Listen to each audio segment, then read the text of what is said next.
because most of the startups fail because they are not able to manage their profitability properly. And what is profitability? Any idea? See, profitability is all about minimizing your expenses and increasing your income. Sounds very simple, but when it comes to your actual business, we lose track of what we are earning and what we are spending.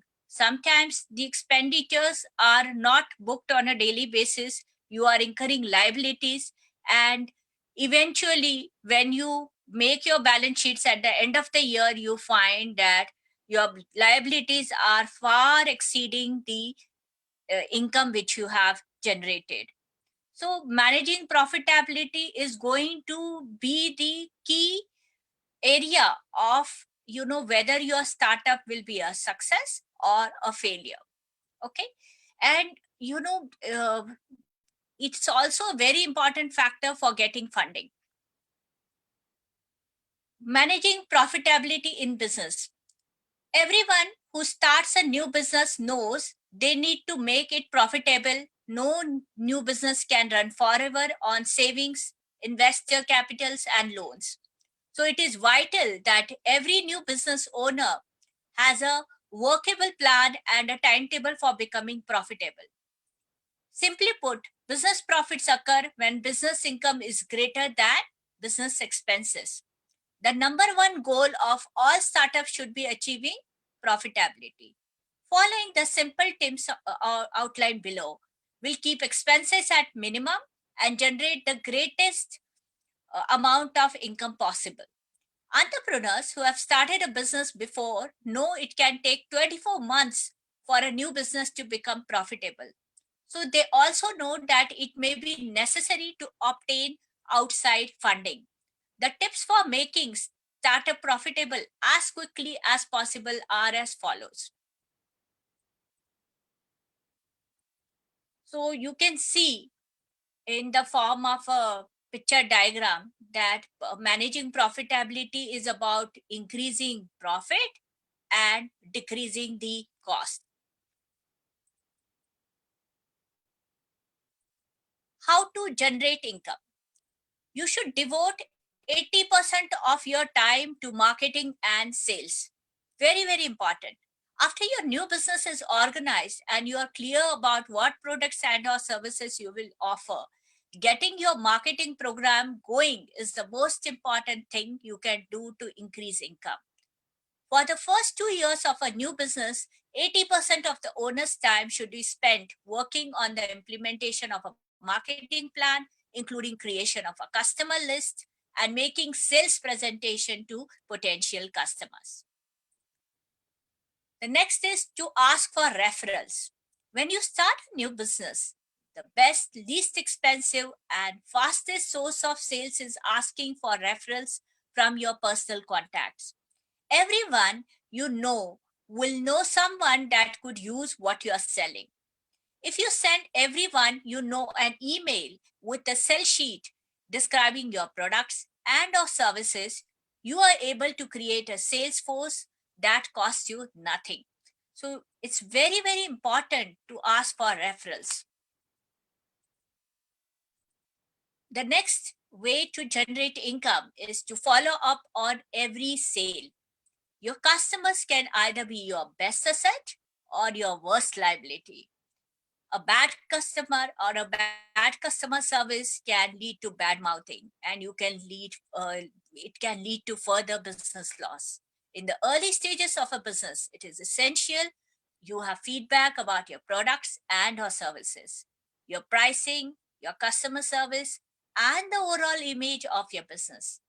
The best way to get this feedback is through a follow-up call, email, or survey request sent to every customer soon after they make a purchase. Use this information to make vital adjustments to key elements of your business.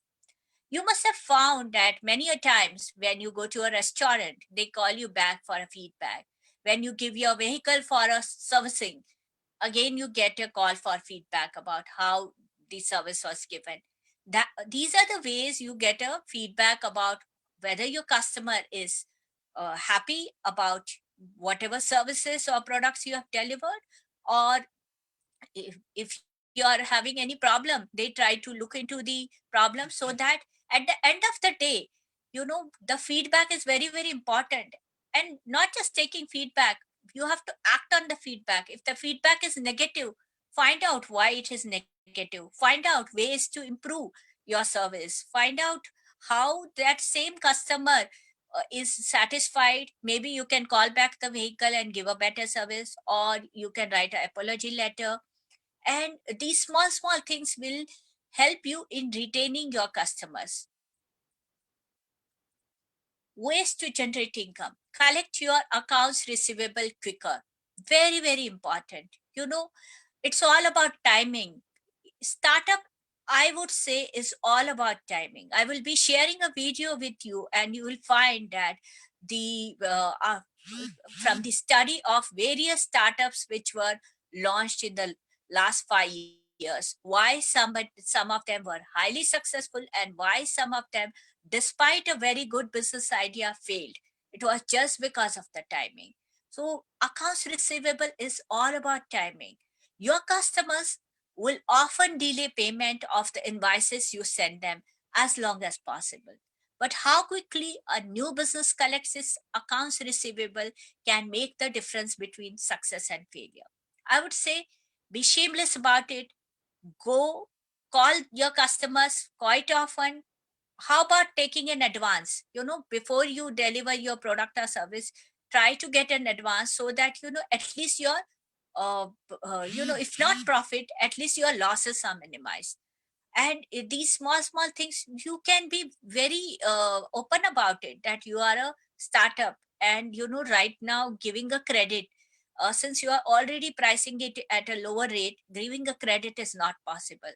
Many of the customers will be okay with this. They will understand that you are a startup and you cannot afford to give a credit, and since you are giving a better service at a better rate, they might end up giving an advance to you. Add value to everything you sell. See, it's very, very important. Profitable companies add value to everything they sell.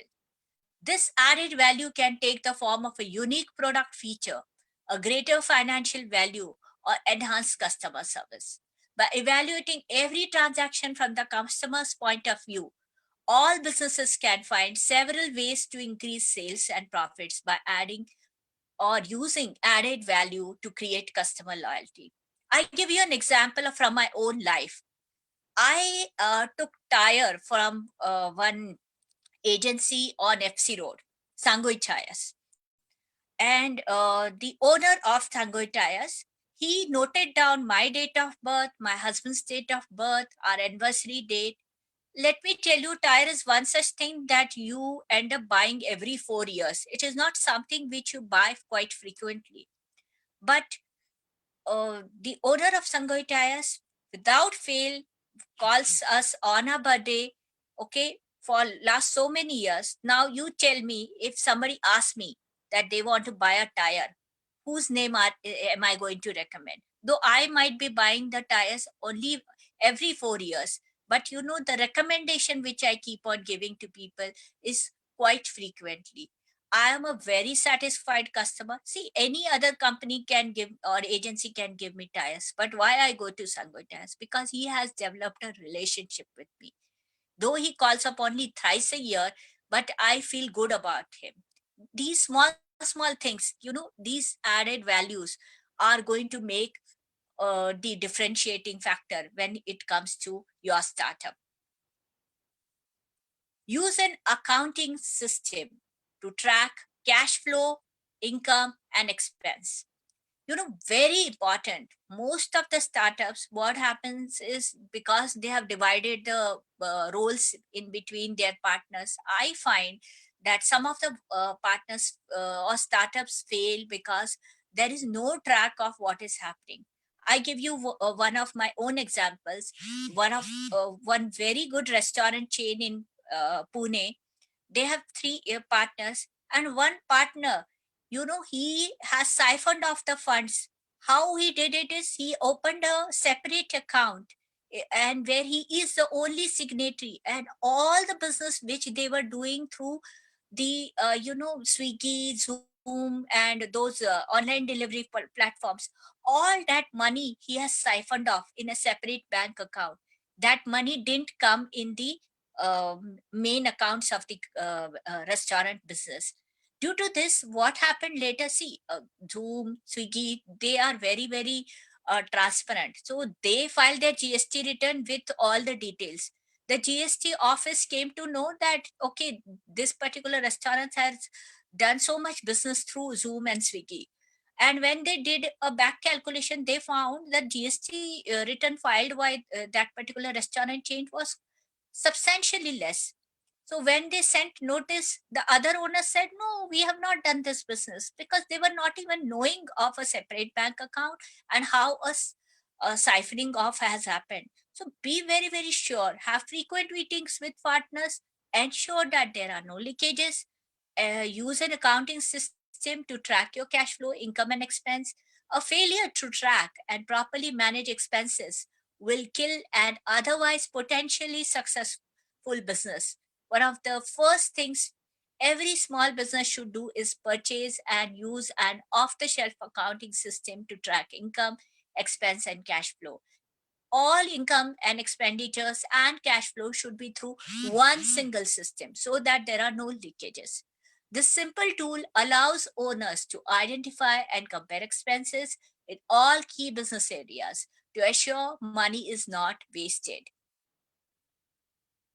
The next thing which we have to be very, very careful about is how to minimize your expenses. Aggressively negotiate fixed expense contracts. What happens is, let me tell you, there are certain things which you will not be able to reduce, and those are your fixed expenses contracts. If you have purchased a property, I would suggest don't go for purchasing a property, go for rental. Okay, even when you are going for a rental, ensure that you try to get the best rental contract, okay, where things are to your advantage. What happens, you must have seen that and heard and read about, Amazon, they started a business in a warehouse. So try to keep your fixed expense contract to the minimum. Often arrangements for business goods and services can be set up on a fixed price basis.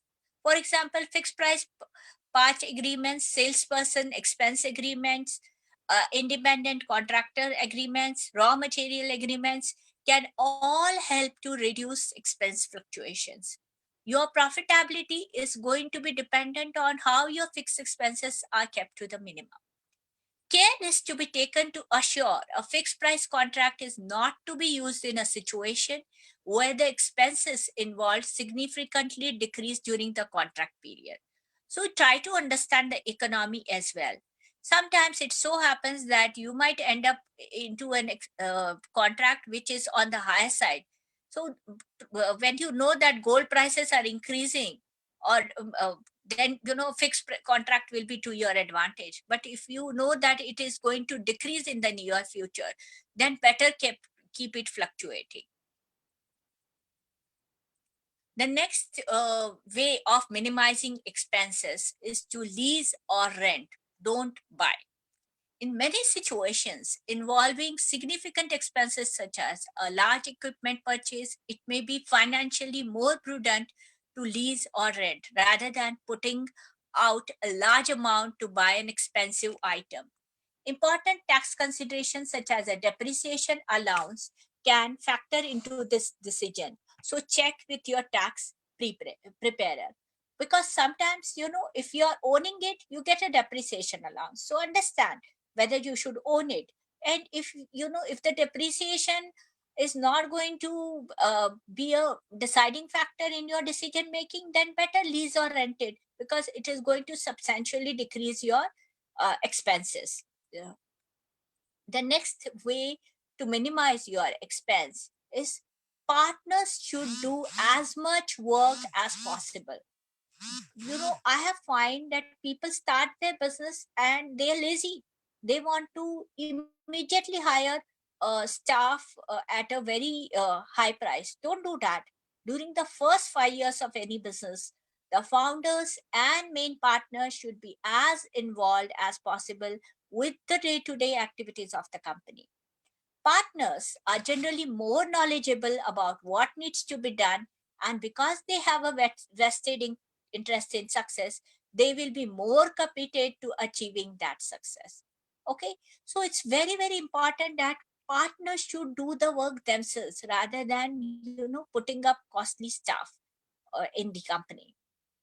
The next way to minimize the expenses is don't give up your day job. See, most of the partners usually are already into some day job. So it usually takes a new business at least 2 years to achieve a self sustaining level of profitability. To whatever extent possible, if partners can keep existing sources of income in place, the significant reduction of expense can play a major role in getting a new business to profitability.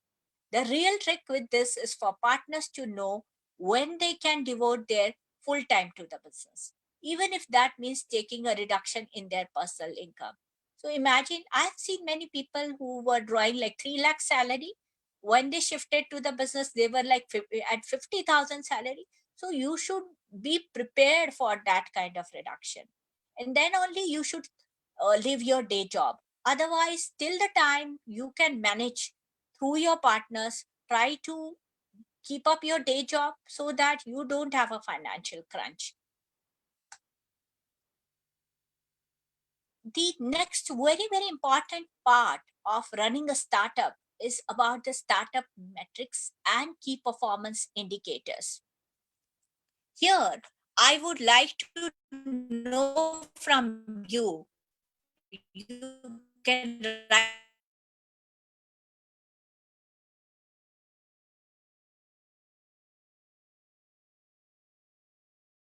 write it in the chat box Are you able to hear me?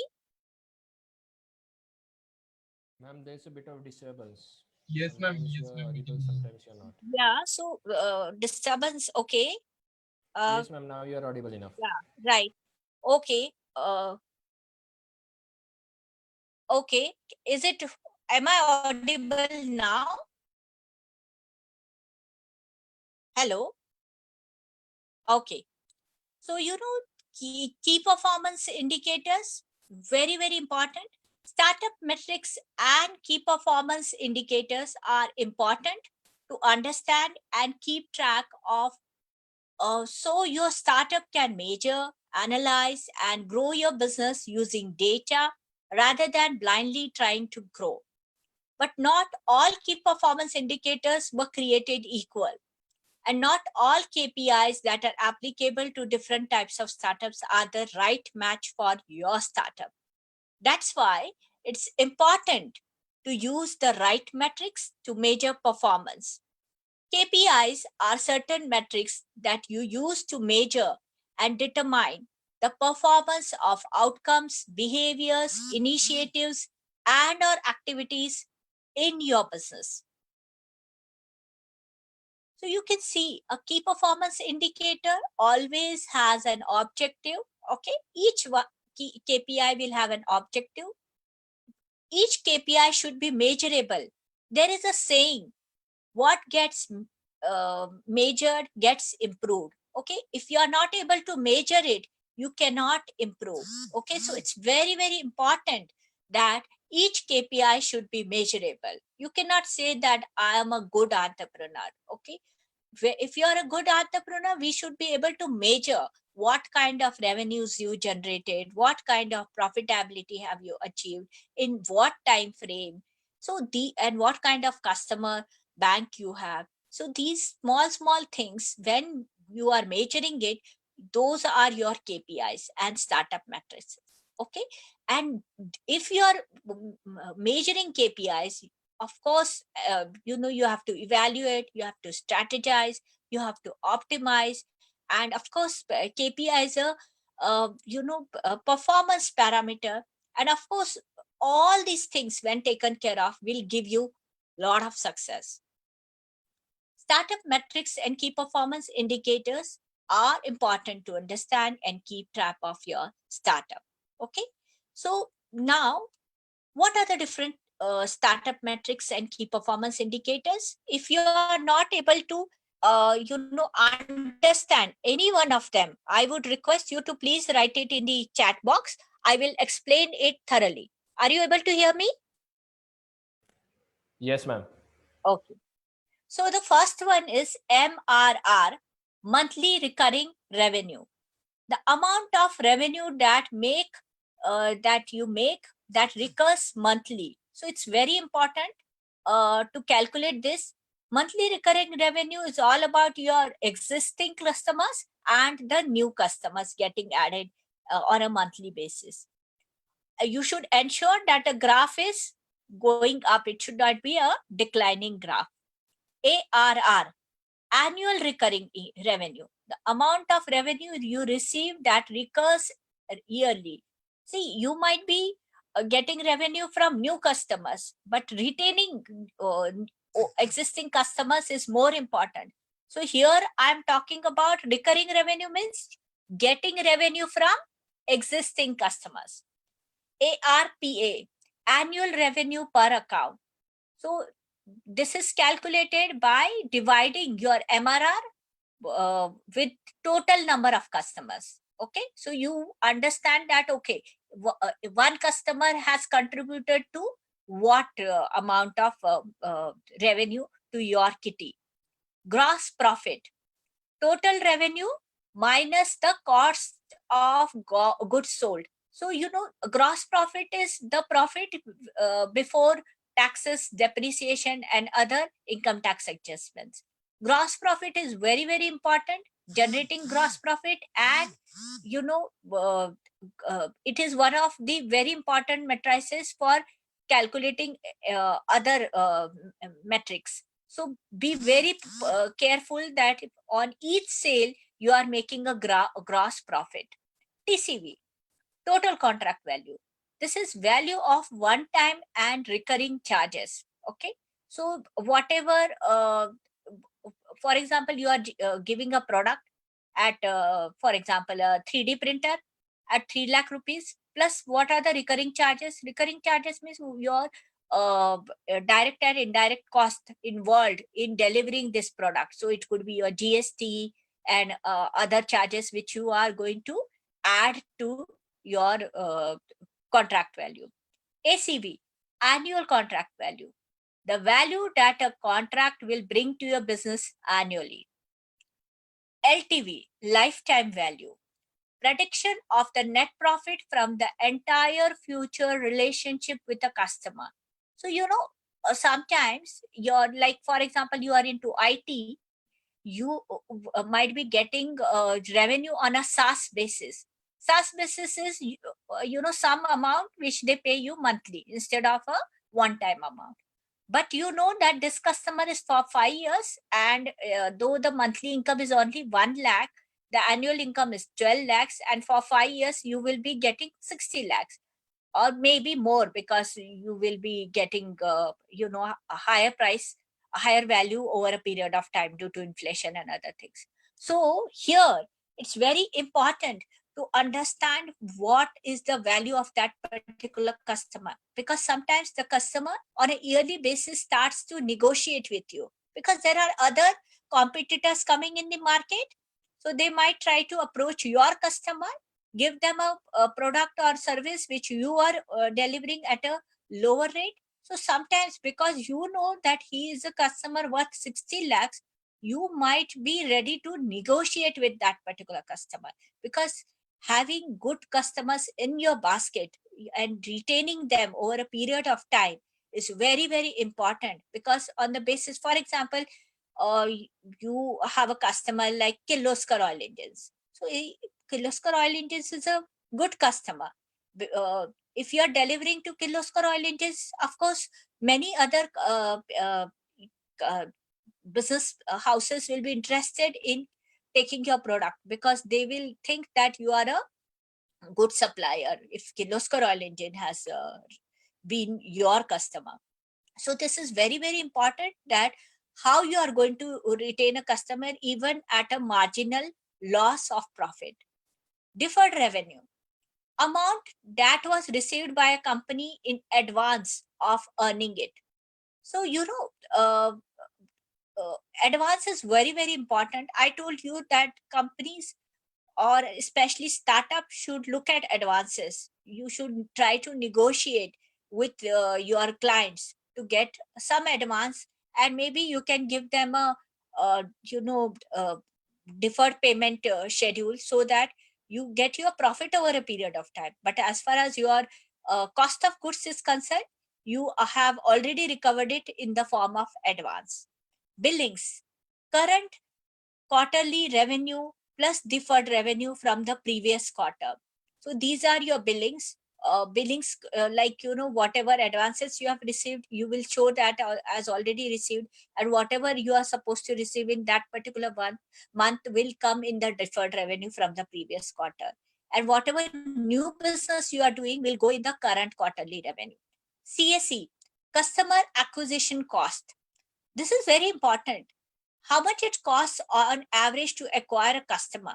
So these are basically your marketing costs, whatever marketing staff you have hired. If you are giving an advertisement in the newspaper, or through social media or Facebook, Instagram, or there are like you are giving a radio ad. So all these are your cost of acquisition costs.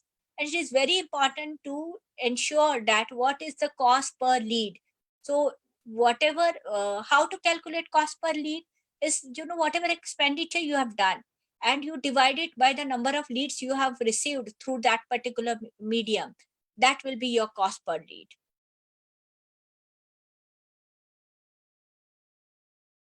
The next is CCR, customer concentration risk. Revenue from largest customer divided by total revenue. This is again linked to, I told you, the customer retention cost.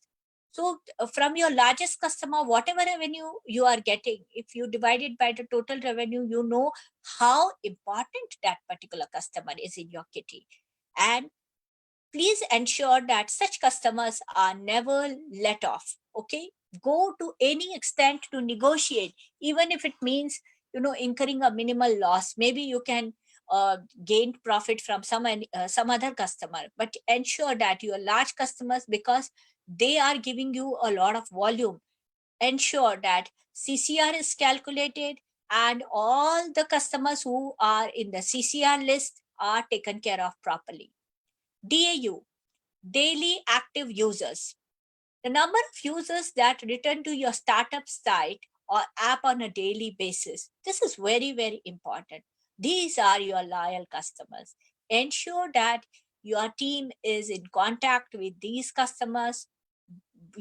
On all festivals, you are wishing them. Like I gave you example of Sangoi Tires, how he keeps on wishing me, and that's why I'm a loyal customer to him. You see, he doesn't give me any discount. But at the same tire, if I go to any other agency, will cost me almost the same. But still, I prefer to go to him because of the relationship he has developed. So make a list of your daily active users and be in touch with them. Number of logins, number of logins, number of logins. That amount of time users. Hello.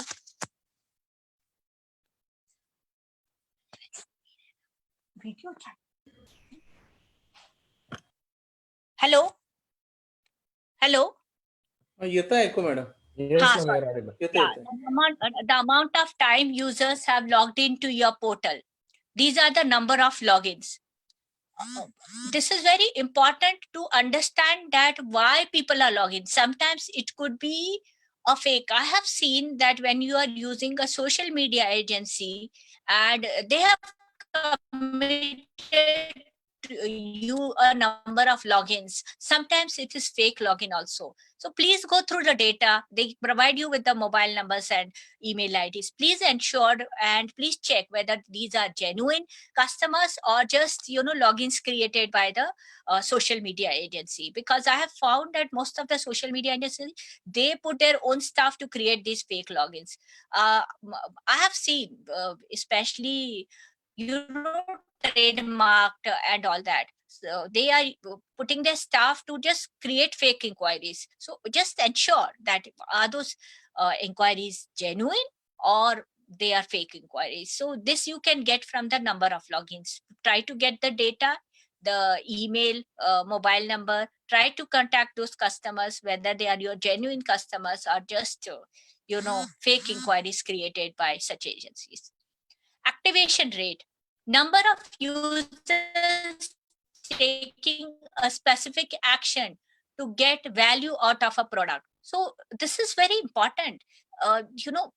Sometimes like 100 people are visiting your site, but only 3 of them buy. So your conversion ratio, this is also called as conversion ratio.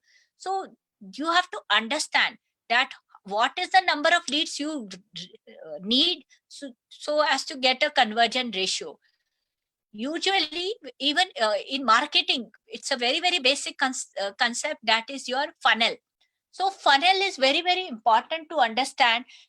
The number of leads could be quite higher, like 100, and from that you are getting only 3 or 5 as your real customers. So activation rate is very, very important.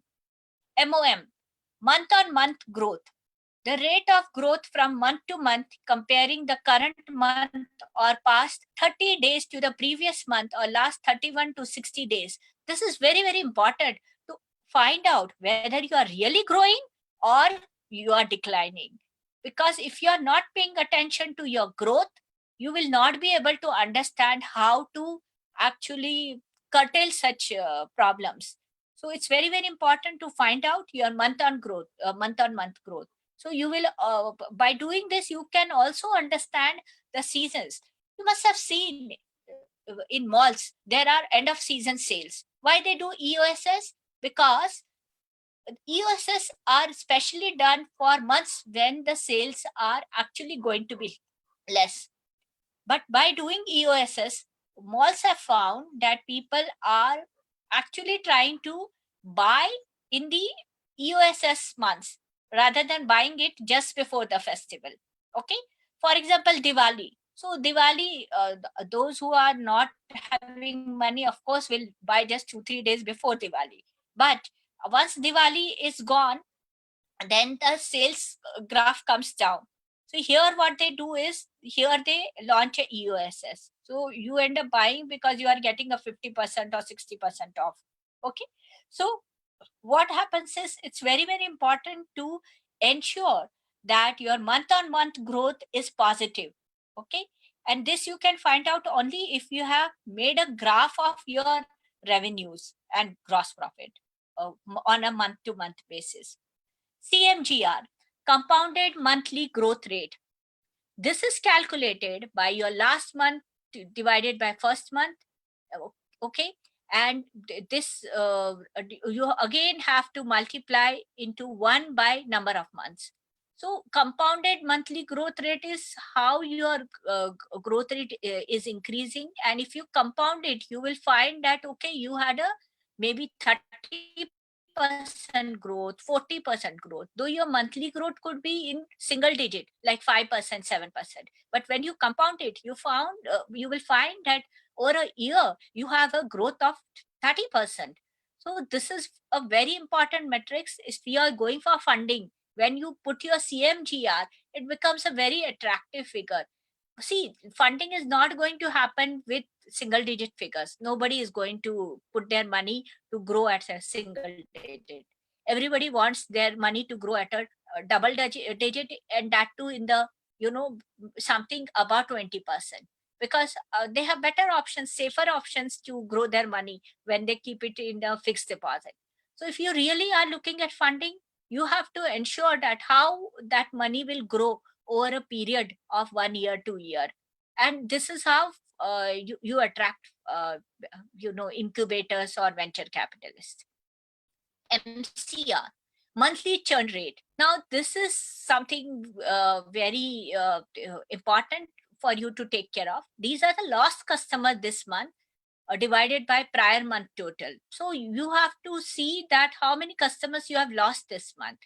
And here again, if you take a customer feedback and try to speak to the customer and maybe give them some discount or something, I have found that credit card companies, they charge you annual rate, but if you call them and show your dismay, that you are angry, that you want to close down, that you don't want to continue with the credit card, they immediately waive off the joining fees or the annual fees. So these are their tactics. If you don't pay attention, you will end up paying those fees. Okay, but since each bank, each company would like to retain their customers, they go to any extent to retain those customers. Only thing is you have to communicate. Retention by cohort. Now this is percentage of original installed base first months that are still transacting. Okay, so some customers take a longer time to convert.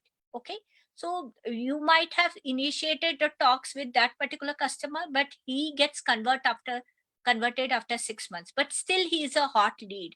So this is very important. Sometimes, like for example, you are into real estate, a customer might say that I might buy after 6 months, but he's still a hot customer. He is genuinely interested in your project, but he doesn't have money now. Maybe he wants to sell his own house and then buy yours. So he is a hot customer, but he is going to get converted after a particular time. So retention by cohort is something very important. You have to keep on doing the follow-up, and by using this metrics, you will know that these are your potential customers who are going to get converted in a particular month. GCR, gross churn rate. Now this is MRR lost in a given month divided by MRR at the beginning of the month. So this is very important. Monthly retention rate, whatever customers you were who were giving you business on a monthly basis, but then eventually you have lost them in this particular month, and whatever was your MRR at the beginning of the month. So these are your gross churn rate. It's as simple as what is your loss rate. Net churn, MRR lost minus MRR from upsells this month. No, MRR from upsells is new MRR which you have received. Okay, and divided by MRR at the beginning of the month. Sometimes you lose a customer or you let go of a customer because he is not giving you a good margin, but you have got a new customer who is giving you a better margin. So what happens is your net churn rate can be a good positive rate compared to what you had last month, because you have got new business at a better margin. Monthly cash burn rate, how much money you spend per month gross. This is very, very important, because for example, you should always know what is the amount of fixed expenditure, fixed as well as variable expenditure you are going to bear, because that much cash you should have in hand. In pandemic, COVID-19 pandemic, most of the companies, especially startups, they had to shut down because they were not aware of their cash burn rate. So they didn't had that kind of cash flow or that type of what you call amount in the bank to sustain over a period of 6 months or 7 months. Because irrespective of whether you are doing your business or not, there are certain expenditures which you have to incur. You cannot let it go off, because you have to go into a hibernation in such period, and maybe then again come back when the for example, lockdown didn't allow any business to happen, but now since lockdown unlock procedure has started, they have allowed restaurants to start with the maybe takeaway or online sale platform. Though fine dining on the house is not allowed, but the other methodologies are allowed. So you will have to go for a different marketing strategy. Those who were into catering is fully down, but I've seen many of the catering businesses have started, online delivery, or take away the setup, because business exists. You just have to change your medium, change your way of delivery.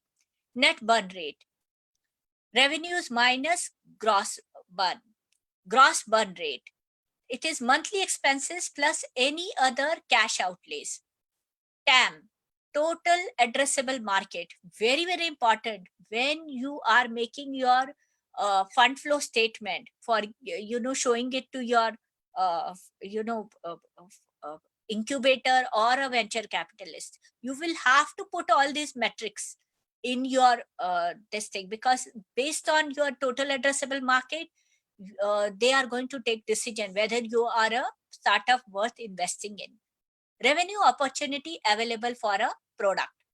ARR, annual run rate. This is projection of current MRR into the future annualized. Okay. So, projection of current MRR into the future is what you are going to generate over a period of time. Maybe today you are not making good money, but you know that your business is growing, and very soon you will be like, going into a maybe like this year your MRR monthly could be 3 lakhs. Maybe next year it is double, 6 lakhs per month. So, these things are going to make a lot of difference in attracting funding partners. Gross margin, difference between revenue and cost of goods sold.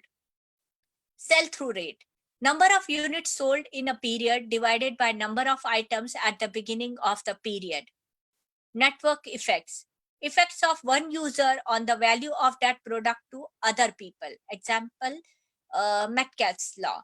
Here, this law talks about what effect it has on one user on the value of that product to other people. I have seen many people now. Apple is, of course, everybody's favorite, but even OnePlus is, having a different niche market. And I have seen many of the children, they have been negotiating with their parents that I need a OnePlus mobile if I score this much marks. So, according to this law, this is because of the effect of one user on the value of that product to other people. When you are talking good about a particular product, the other persons are also interested in buying that product. Virality, viral coefficient is equal to average number of invitations sent existing user into conversion rate of invitation. So you must have seen, if you go to Amazon or any site, okay, and if you have put something in your cart, some t-shirt, or uh, a suit or a blazer you were interested in buying, you will find that they will keep on showing you that particular advertisement on all other platforms you are visiting. Like, for example, you go on Facebook, you will find the same advertisement. So what they are trying to do is, they are trying to send you invitation to buy that particular item. And maybe after 4 or 5 such advertisements, you then actually go to that site again and do the buying. So this is very very important in while using social media. Virality, so when you know a particular customer has come, visited, and is interested in buying a particular thing, then it makes worth the effort to keep on following that particular client and convert it into a customer. NPS, Net Promoter Score, how likely user is to recommend your product to a friend. This is very very important. Net Promoter Score is something which acts like a recommendation. Okay. So when a user uses your product, if your product and service is good, they are definitely going to recommend that particular product to a friend. Platform risk, dependence on a specific platform or channel. So for example, if you get good service from Amazon, you will keep on buying from Amazon. If you are getting good service from Flipkart, You will keep on using that channel to buy anything. Okay. So I have seen many people these days, instead of going to a mobile shop and buying mobiles, they will always prefer to use the online platform to buy a new mobile. Direct traffic coming directly to your site via link or entering the URL. This is very, very important. This shows that, okay, for example, you were marketing through WhatsApp, and if people have used that URL and coming to your website directly or your Facebook page directly, these then you know that these mediums are effective, that next time I should go through a uh, WhatsApp uh, uh, WhatsApp mode of promoting my product. So this is something very important for you to shortlist the platform which you will use in future. Organic traffic, unpaid traffic from search results. So organic traffic, getting a organic traffic for a startup is bit difficult unless and until you have made a buzz, like how housing made a buzz when it started, or Udan made a buzz when it started. So organic traffic, generating organic traffic is not very easy. Many of the social media companies will ensure you that you will get organic traffic. Sorry, it's not that easy. Organic traffic you get only when you are a very good brand and you appear on the first page of Google. KPI goals. Before you can measure any marketing campaign or startup website performance metrics, it's crucial to have numerical goals which are measured with KPIs.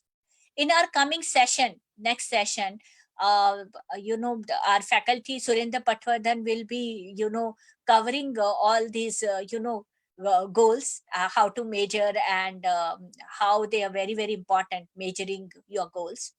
And when you create goals for your startup, then you have got to find your top one or two KPIs. These top KPIs are called your North Stars. Okay. So what is a North Star? We know that North Star is your direction. Okay. So in olden days, people used to navigate, or, whenever they wanted to go somewhere, they had the North Star guiding them, that, okay, if North Star is here, then we have to reach here. Similarly, your top KPIs these days are called your North Stars.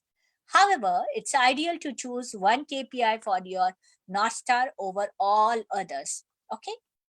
So it's very, very important. Um, how to find your North Star? You can find your North Star by analyzing what are the most important metrics for your startup. KPI goal setting. Set specific goals for your each of startups, your main metrics to have the best results. Reverse engineering outcomes for startup KPI goals. In the second habit in the best-selling book, The 7 Habits of Highly Effective People, I always recommend this book to all the startup entrepreneurs, that please read this book and try to follow it as much as possible. So, by acclaimed self-help author Stephen Covey, is to begin with the end in mind. So you should know where you want to reach. You should know your destination well in mind. Your destination should be clear. I want to be, I want to have a 10% market share, or a 15% market share in whatever business venture you have started. And, to help you achieve your numerical goal, try reverse engineering your goal from the desired end result divided by the number of days and weeks it will take to reach that goal. So if you want to earn a crore, okay, a crore in a year, you should know what you should uh, achieve in a month, right? Divided by number of months. Maybe in the first month you may not achieve that much, but there's a saying, low aim is crime. So always keep, big goals and work on them. If you know your goals, if you know your destination, and if you begin with the end in mind, that this is where I want to reach in this particular time frame, let me tell you, you will reach there. Okay, you will reach there, because I have seen people who have set up their goals and are working on it. They have achieved something far more than what they have kept as a goal. KPI goals, you should have SMART KPIs. Okay, you know what is SMART. SMART is an acronym that stands for specific, measurable, actionable, relevant, and timely. Specific means you should know what you want to achieve. Okay, measurable, whatever you have set up as a goal, it should be measurable, 10%, 20%, whatever. Actionable means you should be able to work on it, and it should be in your control. It shouldn't so happen that the things are in control of some other person. No, actionable means you should be able to take action on it, and you should be able to achieve it. Relevant, very important. It should be something which is relevant to your own business. Okay, and timely, very very important. It cannot be open ended goal. You have to keep a time frame, 1 year, 2 year. In what time frame you want to achieve that KPI. Keeping track of and measuring your goals. Your top key performance indicators should be tracked in a spreadsheet to help you significantly, because you can then have laser focused attention on what matters most for your startup. Very very important. If you don't keep track of your goals and don't measure it monthly, you will not know. Okay, uh, you you all know, though now that methodology has changed, but you all have exams at the end of the year, right? You had an exam when you were in the first standard, you had an exam when you were in the second standard, when you were in ninth standard you had an exam. You achieved, for example, you achieved 80% when you were in ninth standard. Your parents must have told you, no, no, you have to work harder, you have to achieve 90%, otherwise how are you going to get admission in your 11th standard science, or if you want to become a doctor, engineer. Those were the most coveted professions when I did my graduate, when I did my 10th. So, it's very important to major whatever you are doing. If you don't major, if you don't give exams, if you don't test yourself, you will never know where you are standing. Because sometimes when you don't major and suddenly someday when you look at your balance sheet, you will find that, oh, I have made a loss, or I am nowhere close to what I wanted to achieve. So it's very, very important to keep track of and measure your goals, and maybe as frequently as monthly. Last KPI goals is reviewing analytics report can be time consuming. How to avoid getting paralysis by analysis. Let me tell you, the founder of GoDaddy, he keeps on saying that you should use analytics quite frequently. I beg to disagree. I feel that you shouldn't be wasting too much time. And sometimes if you are constantly seeing that you are failing or you're not achieving what you have planned, it leads to paralysis by analysis, because you go into a phobia. I'm nowhere close, I am not achieving it, and maybe it might lead to depression. So instead of over analyzing, what you should do is you should have specific time schedules to monitor your conversion rates. You shouldn't get paralyzed by your analysis. You should look at the root cause analysis of what went wrong and how you can improve in the next month. Okay, uh, by taking good precautions and corrective steps.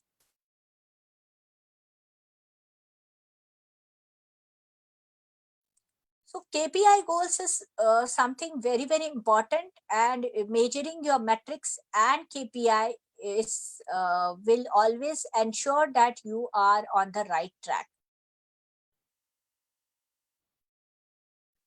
Uh, just a minute, my this thing has hanged.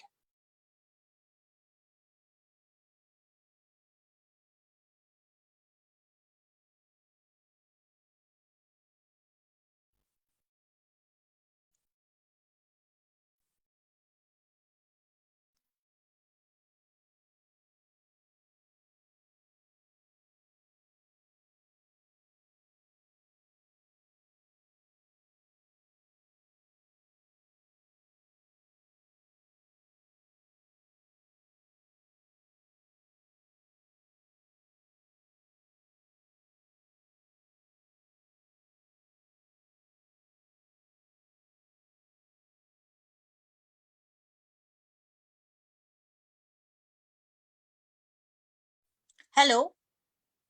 Yes, ma'am. Yeah, are you able to see the screen now? Yes, ma'am. Okay. Friends, I know that accounting and when you talk about profitability and other things, it's a bit cliche topic to understand. And I hope you have not slept. All of you are awake. Hello. Yes, ma'am. We are awake. We are awake. Okay. We are Any eagerly listening to you. any questions till this particular topic? Because now we will be switching over to working capital.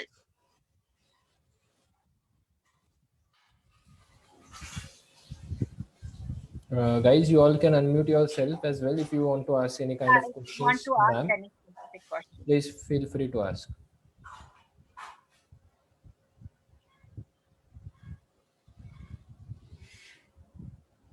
I guess we'll move on to the next part of the session. Yeah, right. Hello, Okay, ma'am. We have a question. Yes. ma'am. My question is actually there are so many KPIs and all the aspects we saw.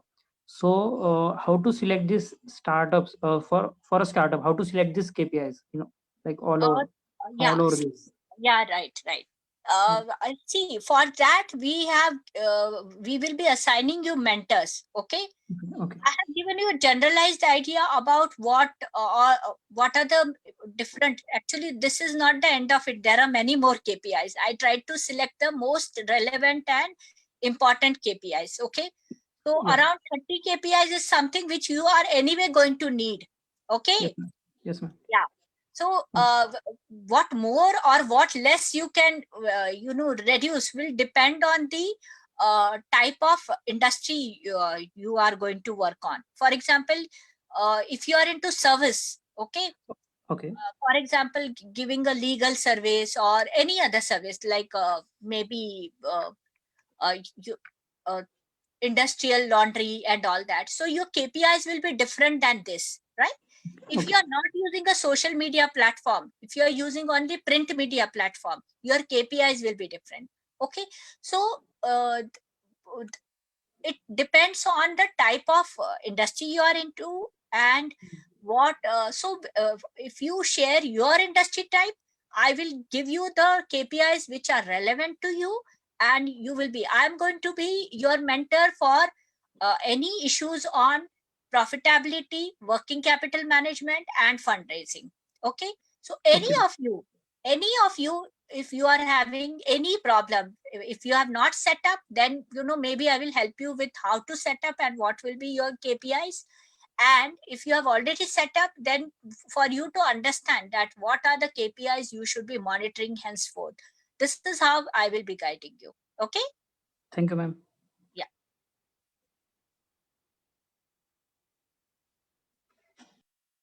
Any other question?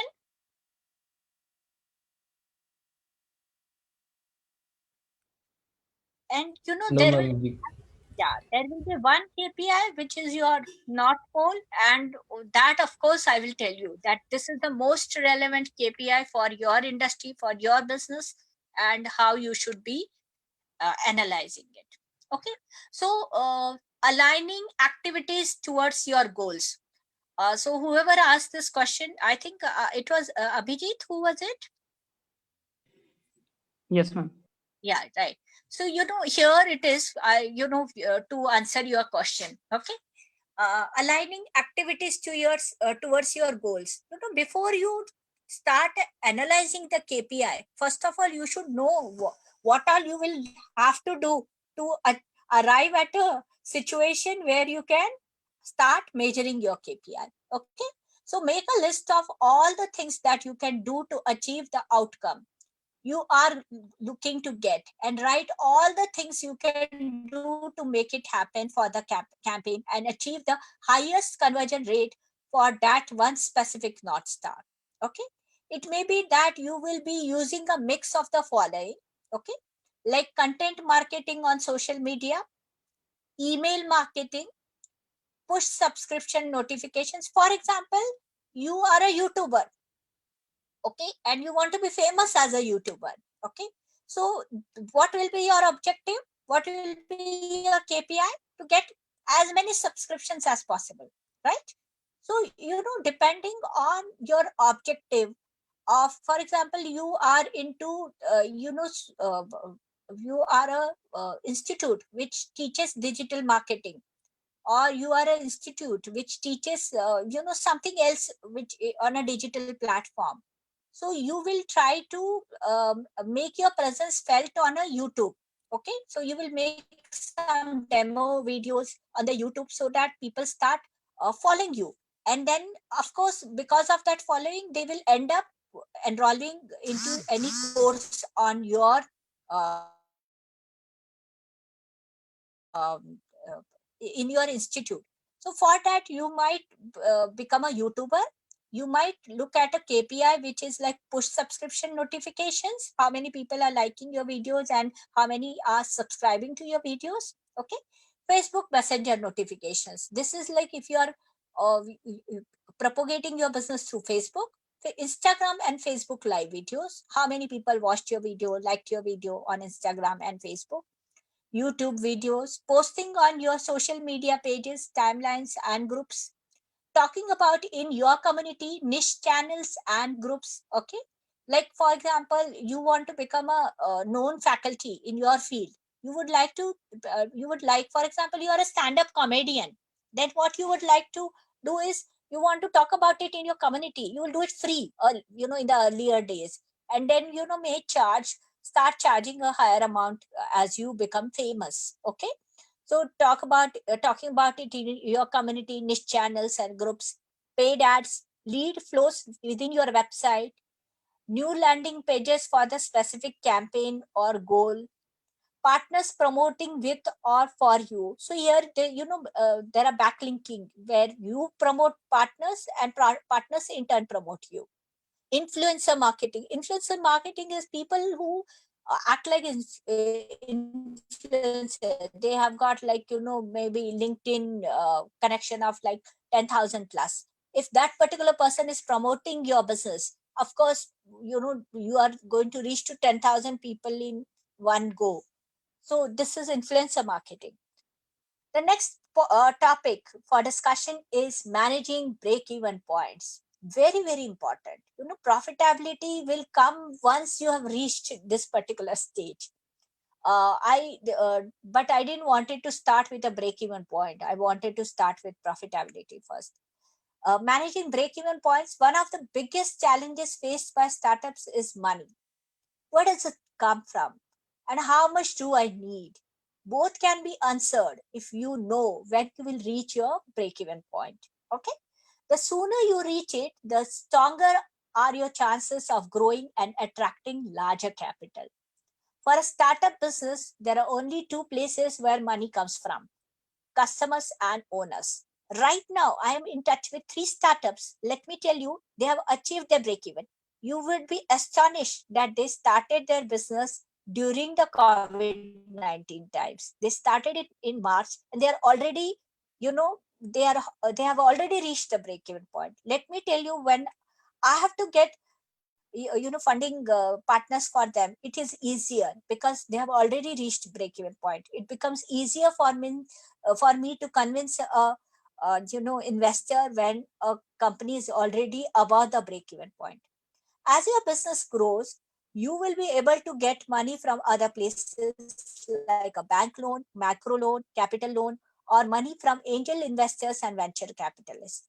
But those options aren't available to a startup that's just set the ball rolling. Okay, so don't expect that people will invest in your startup on the basis of an idea. It doesn't happen that way. Okay, one of the biggest challenges faced by startups is sorry.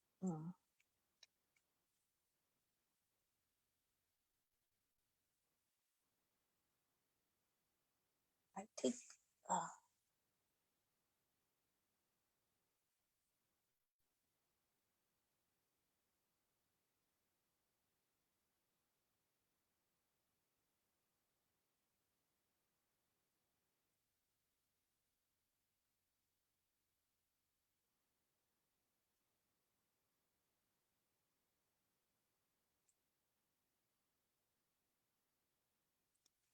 Now we are going to look at the elements that are very important for supporting a startup's financial model.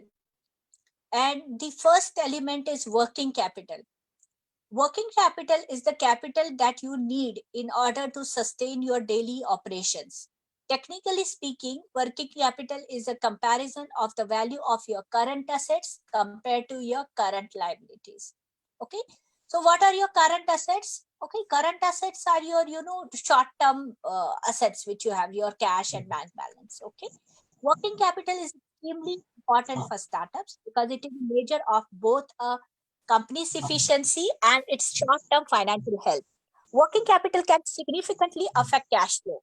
So, if a company's current assets do not exceed its current liabilities, then it may run into trouble paying back creditors in the short term. The worst case scenario is bankruptcy. Okay. Hello. Hello. Working capital can be impacted by payment terms. In order to assess your working capital position, you should therefore. Yeah, am I not audible? You're audible. Okay. Yeah.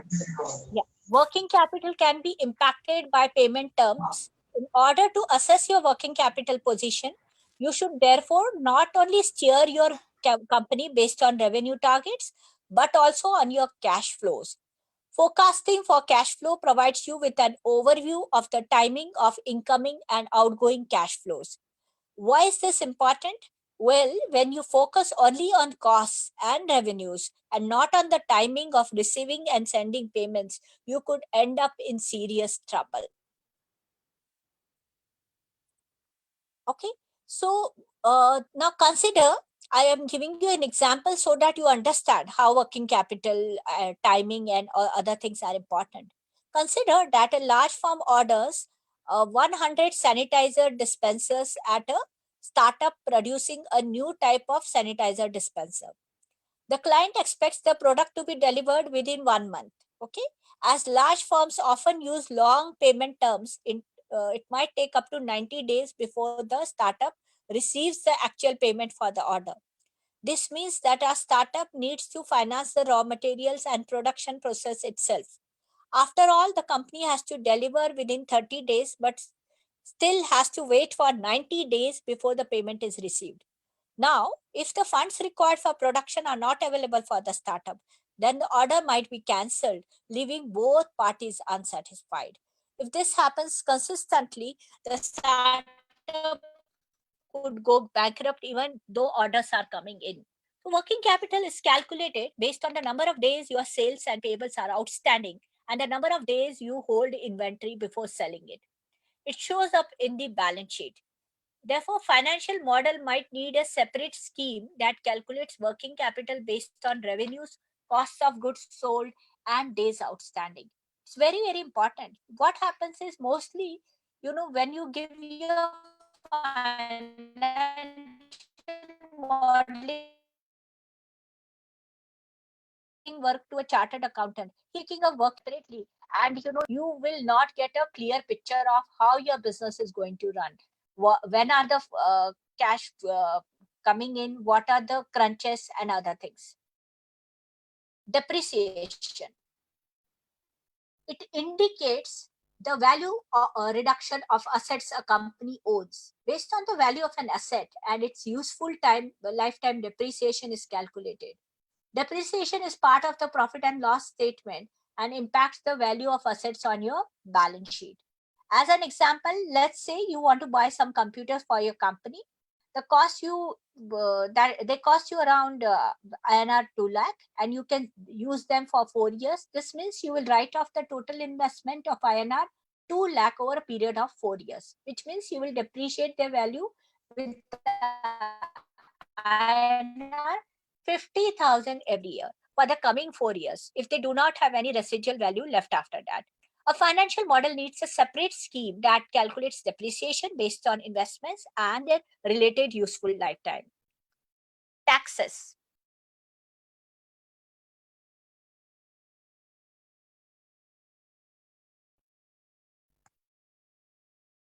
every company that is incorporated and registered at Ma'am, the register of ma'am, companies there is a bit of has to disturbance pay. in your voice. Can Ma'am? you hear me now? Yes, Hello? ma'am, you're audible, but sometimes the voice is breaking. Okay, okay. Every company that is incorporated and registered at the register of companies has to pay yearly taxes over its financial results. The corporate income tax taxes are deducted from your results in the profit and loss statement. If you want to include tax carry forwards in your financial model, you will likely need a separate tax scheme as part of your model. Let me tell you that startups, if you are falling under the definition of startup given by the ministry, then you have got a tax holiday too. But if you are not falling under that definition, that you will be considered as a normal company and you will be taxed right from year one if you are making profit. A tax carry forward works as follows. As an entrepreneur, it is likely that you have negative results in the first couple of years of operations. If you have negative results, this basically means you have expenses that exceed revenues, more costs than income, leading to an operating loss. If you have a loss, there is obviously no income to be taxed by the tax authorities. This loss can be leveraged in future tax reporting income. You can carry it forward. You will pay in that specific tax reporting period. Next is valuation, and this is very important factor when you are going to raise fund. Many startups build a financial model for the purpose of raising funding. Part of the fundraising process are negotiations with an investors about the valuation of the company to be invested in. The main advantage of the discounted cash flow method is that it values a firm on the basis of future performance. And let me tell you, for any startup, this is the only method which is relevant, because you don't have a bright past. What you have only is the bright future. So discounted cash flow method is the only method venture. This is perfect for a startup that might have realized any historical performance yet, but expects future large earnings. During the pre-seed stage, it is not uncommon for startups to not generate any revenues at all yet, while discussions with investors regarding ownership percentages and the accompanying valuation already take place. The discounted cash flow method is very suitable in that case, as it weighs future performance more than current performance. The main downside of the DCF method when valuing startup is that the DCF is nothing more than a formula, a mathematical operation. This means that the quality of the valuation is extremely sensitive to the input variables of the formulas used to calculate the valuation. Moreover, it depends on your ability to create an accurate forecast of your firm's future performance. After all, the future earnings are the foundation of the valuation. Pricing strategies for startups. It's very important how to price a product, right? Sometimes you are clueless that whether you should price your product X, Y, or Z. Whether you sell bicycles, software as a service, state of the art 3D printers, or legal services, one thing is certain: the selling price of the product or services you offer is crucial for the success of your newly started business. Determining selling prices is sometimes portrayed as a science of its own, especially if you do not have any sales yet and can only guess the right pricing. Nonetheless, in many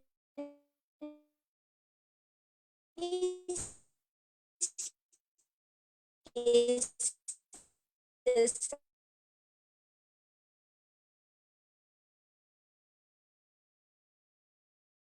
entrepreneurs have to.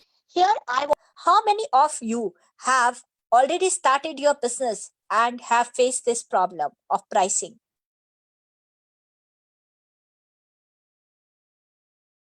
So, Yes, ma'am. yeah, my question is, how many of you have already started your business and have faced this problem of pricing, how to price your product or service?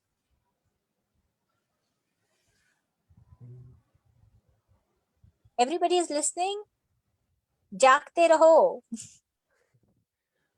Okay, participants, do you all have any kind of question you wanna ask ma'am about, Yeah. or shall we proceed? Okay. Or any kind of idea you have in mind that you want to discuss with ma'am, like what should be the price you want to have for your product or goods you are going to sell in the market itself? Okay. So I'm going to tell you the pricing strategies. Very, very important. So the strategy number 1 is pricing based on costs and adding a profit margin. This is the most simplest, and many of the people do it this way. Especially if you are a vegetable vendor, what are you going to do? You will see what is your cost of procurement, your petrol charges for getting that particular vegetable to your shop, add your profit margin, and then sell. This method takes the costs your business generates as the starting point, then calculates the direct costs and indirect costs generated per sale, then adds a profit margin to get your selling price. You can also apply this method for small businesses and freelancers that experience organic growth. If the selling price for such a business does not profit margin, a small business owner is simply not able to provide income for his livelihood. Moreover, for small business owners, external financing is often not abundant, meaning growth has to be financed from the business's income only. The second pricing strategy is pricing based on positioning against competitors. Now, would you like to position your product or service as a low budget option? Then you probably need to go for price breakers. Okay, so there are two pricing strategies here. One is called penetration pricing strategy. What is penetration pricing strategy? What Jio did? Jio gave all the services at very cheap price. So everybody started shifting to Jio. Okay, and then we became addicted to Jio. Now, when this is called as penetration pricing strategy. So people, because you are very cheap, people buy from you. People switch over to your services or product. And later on, you can then start, pricing them at a higher rate because they have already bought your product and they cannot, the cost of shifting to a new product is higher. So people then, later on pay you more. Okay. The other pricing strategy is skimming. Skimming is like you price it in a way that you are costlier than your competitor. But then, since you're costlier, people think that, especially in India, we have a perception. If it is costly, then it is more quality product. Okay. So, you can either go for a penetration strategy or you can go for a skimming pricing based strategy.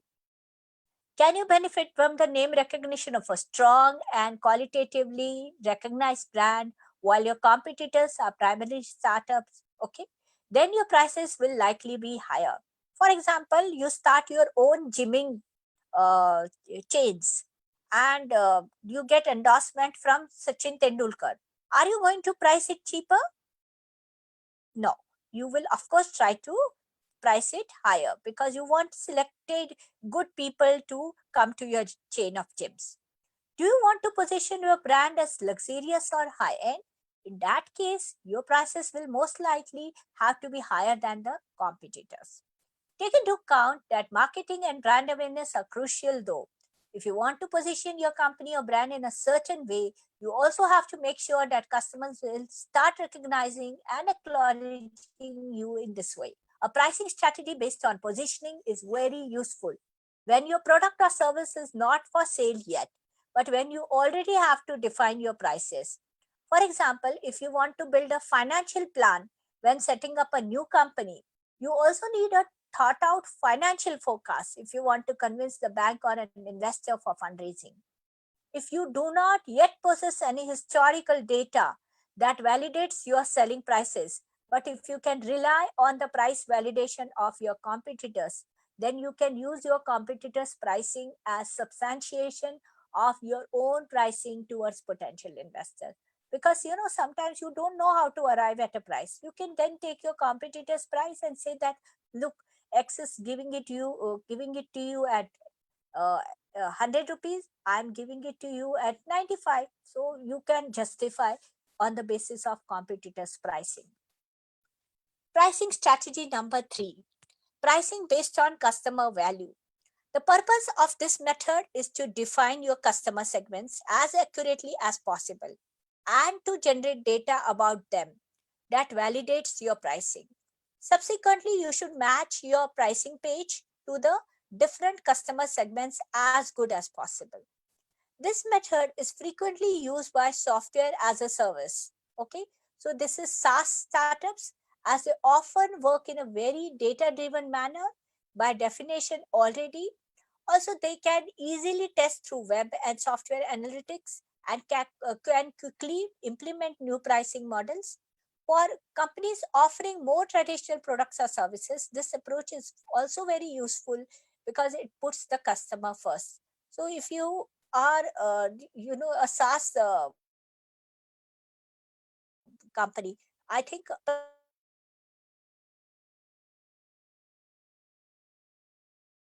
pricing based on customizing for different. This is crucial because a mathematical exercise may show you the selling price of your 3D printer should, for instance, be INR 3 lakh to cover your costs. But if a customer is not willing to pay you more than 1 lakh, but he is giving you a lot of volume, you might still go for that particular customer.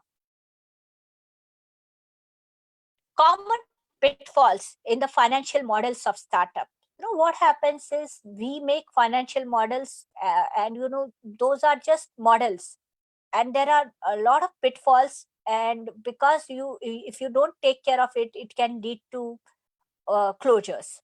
A mismatch between the financial model and the business plan. Okay, sometimes your chartered accountants makes a financial model for valuation purpose, but the business plan which you are making is not aligned to your financial model. If it is so, then what happens is you will not be achieving what you have shown to your investor. Over optimistic or very pessimistic revenue projections, both are dangerous. Check out your section revenues on how to forecast sales. A funding need that is not adequately explained, make sure you include a breakdown of costs. Let me tell you, sometimes just because you are getting funds, I have seen startups, say that I need 1 crore, whereas the actual requirement will be just 30 lakhs. Okay, so don't end up taking more money than you have. If you end up taking more money than you have, what will happen is you will end up making wasteful expenditures just because you have money. Okay, when you have a financial crunch, I have seen people are very, very cost conscious. They ensure that wasteful expenditures are to the minimum. So please don't call for funds unless and until you have a detailed breakdown of all the costs, what all are the costs which you need to incur, and take the funding accordingly. Don't go for excessive funding. Underlying assumptions that are not clearly defined, you should be able to provide clarification or proof of the numbers. Okay, sometimes the numbers are just thrown. The chartered accountant thinks a particular revenue value and you just divide it by the number of customers based on your price. That methodology is very, very fatal for your business. Not enough employees as part of the personnel forecast. Do not underestimate the number and cost of employees you need to build a fast growing company. If you are really going to be a fast growing company, then please ensure that you have enough employees on board. So maybe not at the beginning, but it can be part of the personnel forecast when you are asking for funds.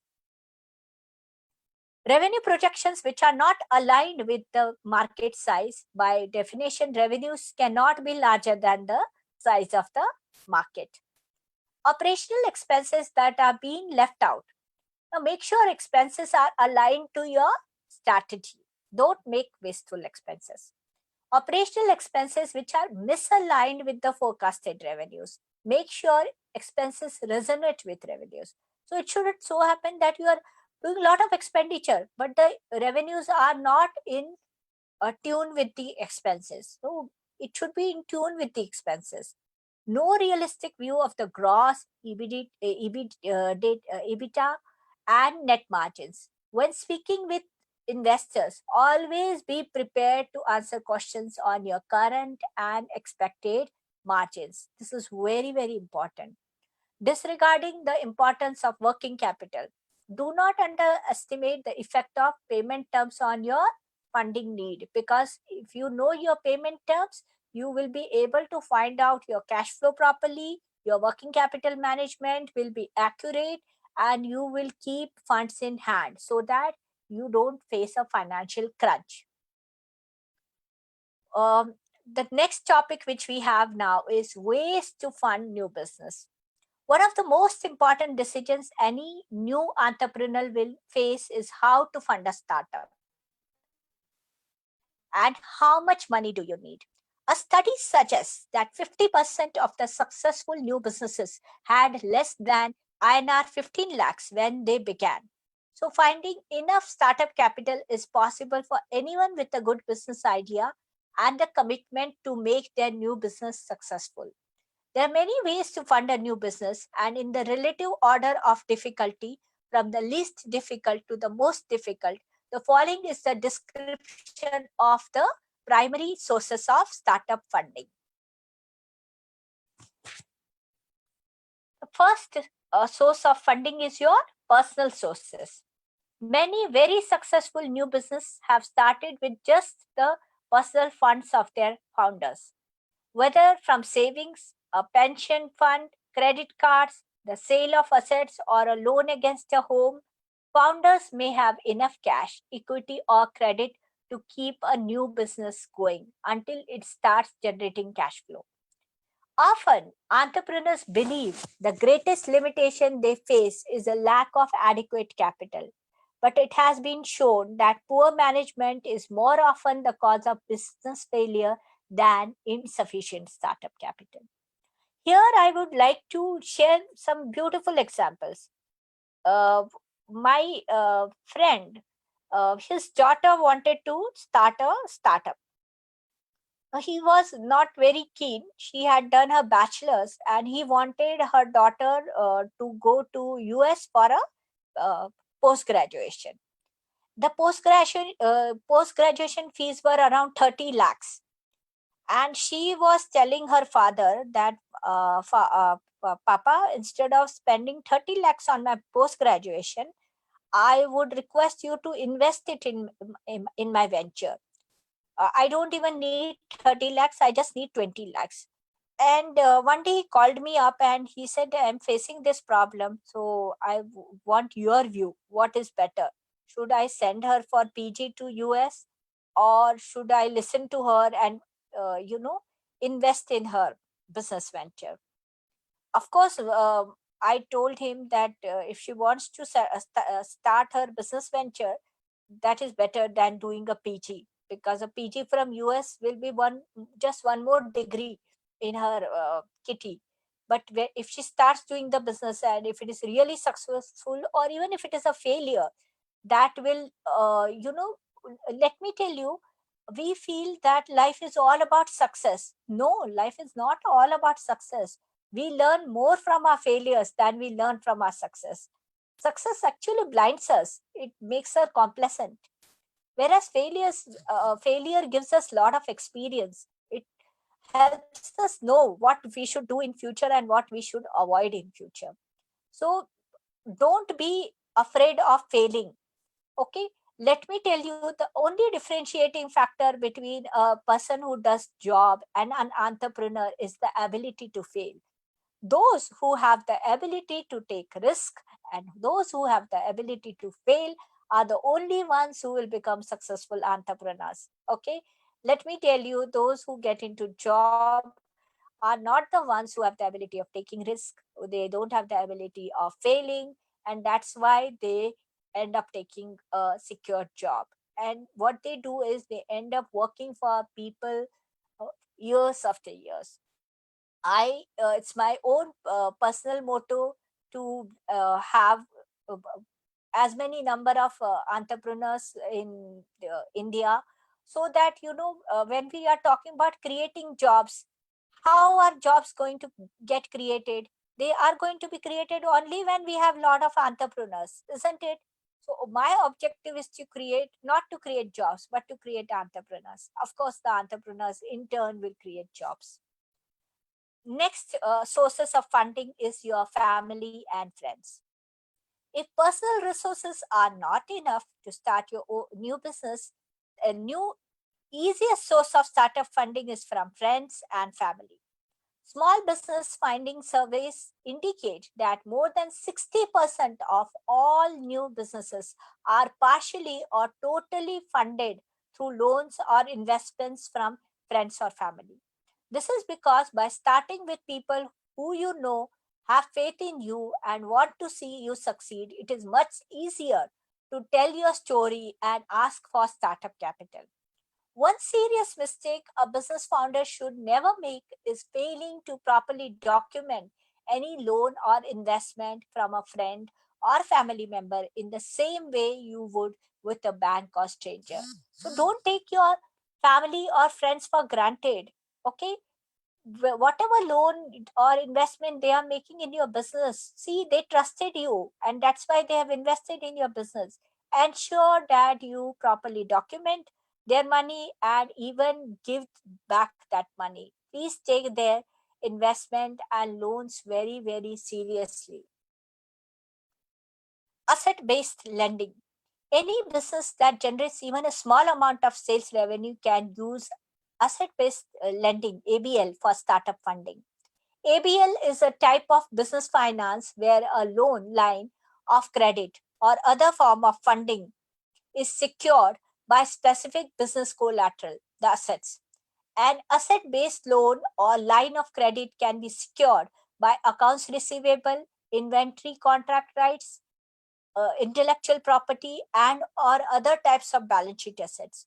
ABL programs offer easier and quicker approval as well as immediate funding when compared to bank loans. Next is crowdfunding. You must have heard about this particular word, but let me tell you, in India, crowdfunding, because of some SEBI guidelines, is still not a very uh, uh, useful option. But in foreign countries, crowdfunding is very frequently used. A startup can raise operating capital through an internet based crowdfunding campaign. Crowdfunding uses a creative presentation video and information about the business posted on a crowdfunding website. The important and very reputed crowdfunding websites in India are www.keto.org, www.milap.org. Milap, you must have seen on various fundraising for charities.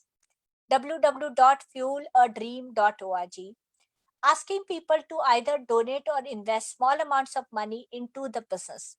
Successful crowdfunding campaigns all have the following elements: a product or service that appeals to a large percentage of the buying public, an organized marketing campaign designed to reach thousands of people and create subscription momentum at the beginning of the campaign, and an offer that it will entice people to buy the item offered or fund the new business.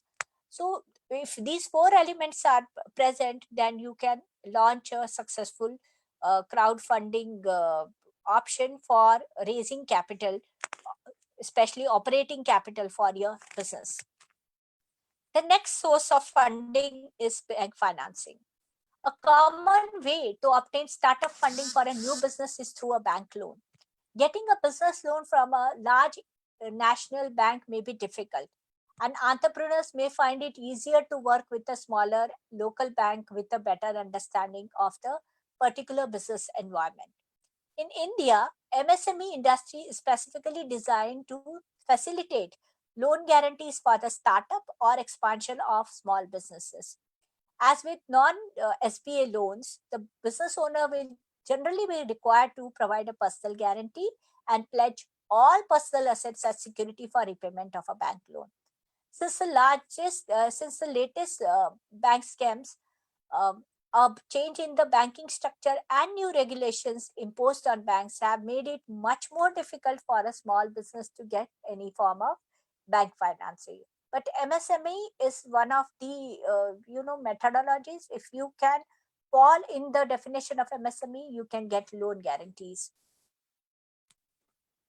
Other funding methods. In addition to the methods of obtaining business financing listed above, there are numerous alternative methods of raising startup or development funding that include the following: leasing of costly items such as equipment or vehicles, third party loan guarantees, where a relative or friend will guarantee a loan the business owner can't qualify for, preferred stock, which gives an investor preferred liquidation rights to company assets, strategic business partnerships, where a vendor extends credit, advanced license fees for technology or other intellectual property, and government grants.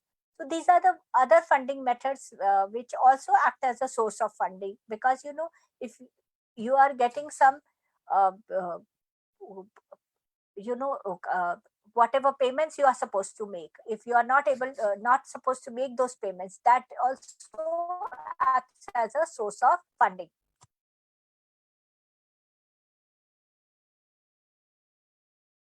We will be seeing this video now.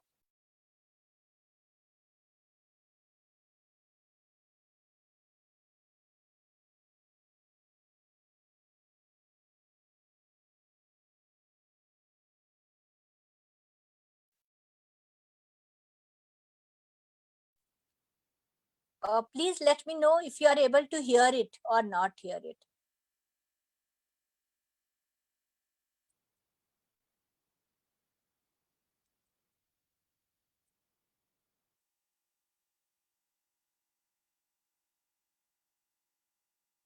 Ma'am, just a small reminder, we are only having 9 minutes left with us. Video is exactly for 4 minutes.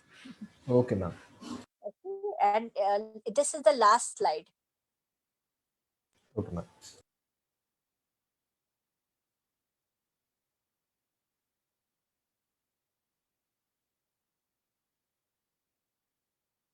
Siddesh, Yes, ma'am.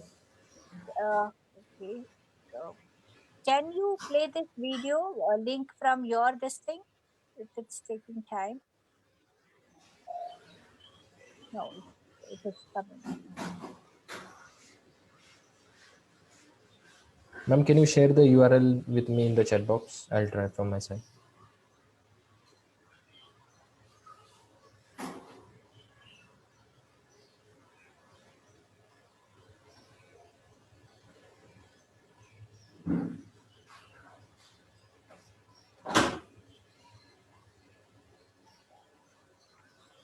Or what we do is, I think this is taking some time, so I'm sharing this.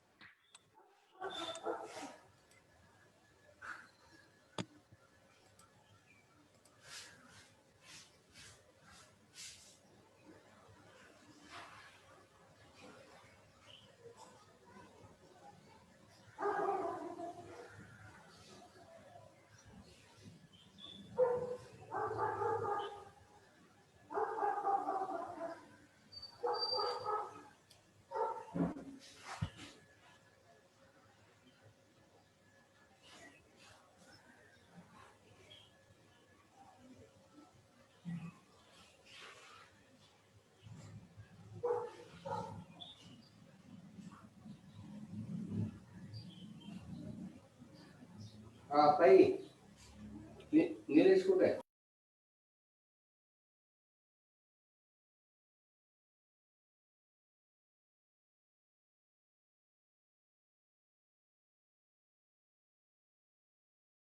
Siddesh?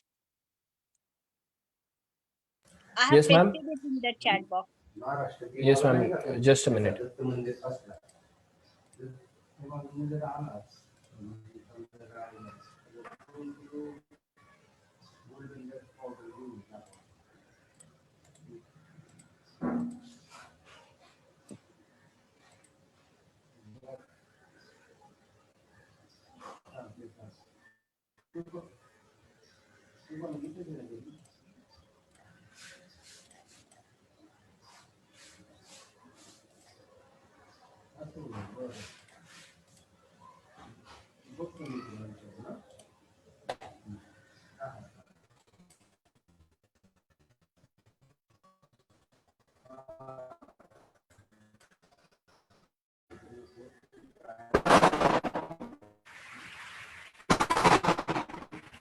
Is it audible? Findings that really about what makes companies succeed the most. What factors actually matter the most?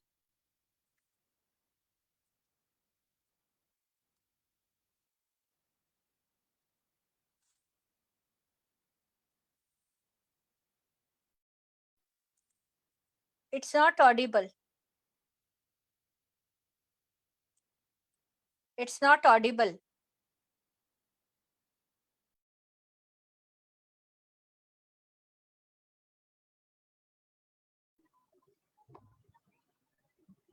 Siddesh, Ma'am, I guess yes, yes. Siddesh, just do the screen sharing again, but here at this time, just take the option that's in the bottom left or right corner about the Share Volume, computer audio. yeah, share volume. yes, share the volume thing, and then start again. The voice will start. Okay, just a minute.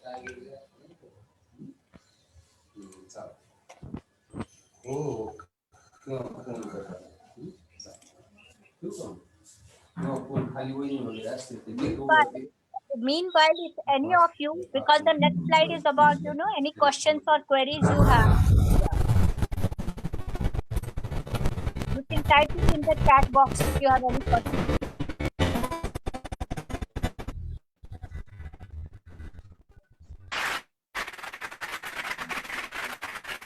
To share with you some findings about what makes factors actually matter. I believe that the startup latest forms to make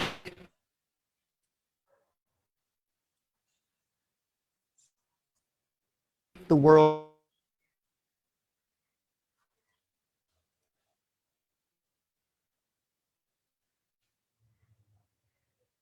a better place. If you take a group of people with the right equity incentives and organize them in a startup, you unlock human potential in a way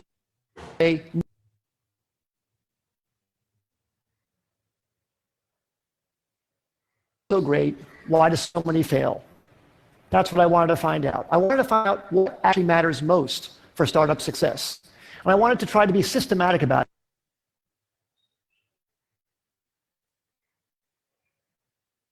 Hello, ma'am. There is a bit of disturbance over here. What I've seen over the years. No, I wanted to no, do this since I was 12 years old. I have Candy at the already bus put stop, in the junior chat high box. school. To high school when I made solar energy devices, to college when I made loudspeakers. And when I graduated from college, I started software companies, Media Lab, and in the last 20 years, we started more than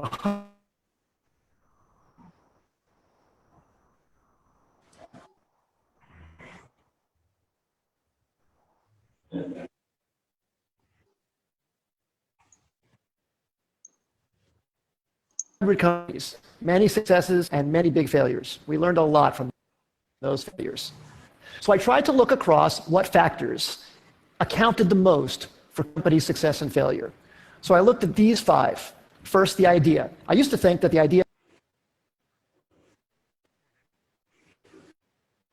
mattered even more than the idea. I never thought I'd be quoting boxer Mike Tyson on the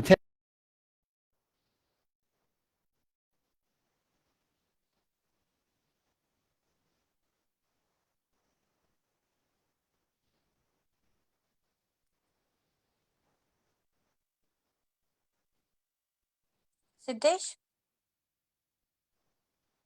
Siddesh? Yes, ma'am. If it's not happening, we have already shared the link. They can watch it later. Not a problem. We will end Okay, this. okay, ma'am. I was trying to share it over Maybe there here is some itself, issue. but there's some kind of disturbance on my side as No well. issues. No issues. Sorry for the Uh, inconvenience. No, that's fine. That's fine. Anyone has any questions to be asked?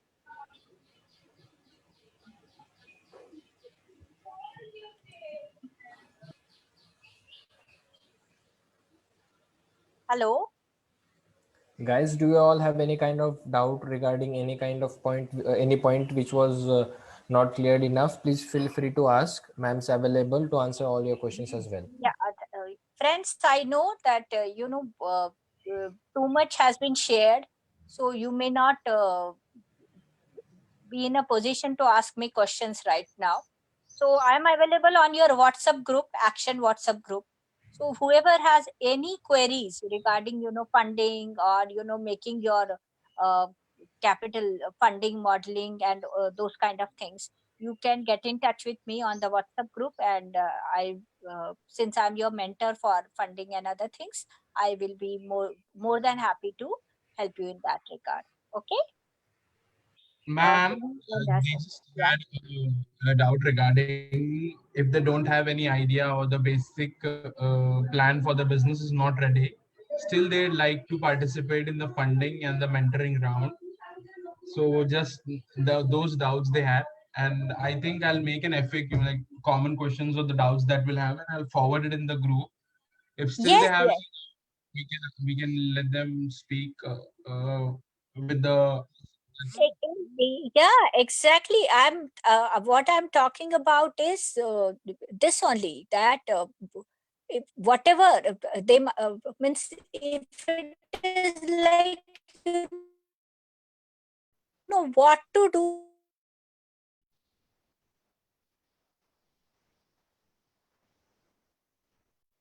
Ma'am, you are not audible. So guys, if you guys have any kind of question, right from hello. Yeah. So hello. yes, ma'am, continue. Yeah. So if you are having 3 business ideas and you want to shortlist which one to go for, which one is most relevant, because if you go through this particular video, which I shared right now, the link is given in the chat box. So go through that video and you will find that which business to choose and when to launch timing of that particular business when you are launching it makes all the difference. Okay, that makes all the difference between making a startup a success or a failure. Okay, so it's very very important for us to understand whether it is the right time to launch that particular thing or it is not the right time to launch. For example, now this, if it is a pandemic and you are going to launch a restaurant or maybe a travel company, is it going to work? No, it's not going to work. The timing is wrong. So you have to be very very particular about what you want to do. Ideas are of course one of the most important factor, but just not ideas, timing of launching that particular business is going to make all the difference. Okay, even if the idea is fantastic, if the timing goes wrong, your business will not pick up. Okay, so you make that FAQ and share it in the group, and also send me the Google Sheet compilation which we have already done. Even if it is 10 people, I don't mind. We will start with the mentoring and the funding rounds. Okay, in the coming weeks. Okay, ma'am. Now I'd like to felicitate our guest speaker over here. Yeah. Ma'am, this is a small felicitation from our side. Hope you like it. So, giving the vote of thanks, Honorable Keynote Speaker, Rotarian Dr. Kamaljit Ma'am, our esteemed guest. It's my privilege to propose a vote of thanks on this occasion. I, on behalf of Rotary District 31, entire fraternity present over here today, and on my own behalf, extend a very hearty vote of thanks to Speaker Dr. Rotarian Dr. Kamaljit Ma'am for guiding us and imparting wisdom regarding the funding required for the startups and the crucial points for giving a tough competition for their as well. I'm sure that the attendees present here will have a lot to take away from this session. Last but not the least, providing us with a platform to connect with each other. We request you all to stay tuned for the upcoming sessions as well. We'll be having our next session on the coming Sunday as well. Thank you. Thank you all, and thank you all the participants for their patient listening. Thank you. Thank you, Have a ma'am. good Thank you, ma'am, for have a good joining us.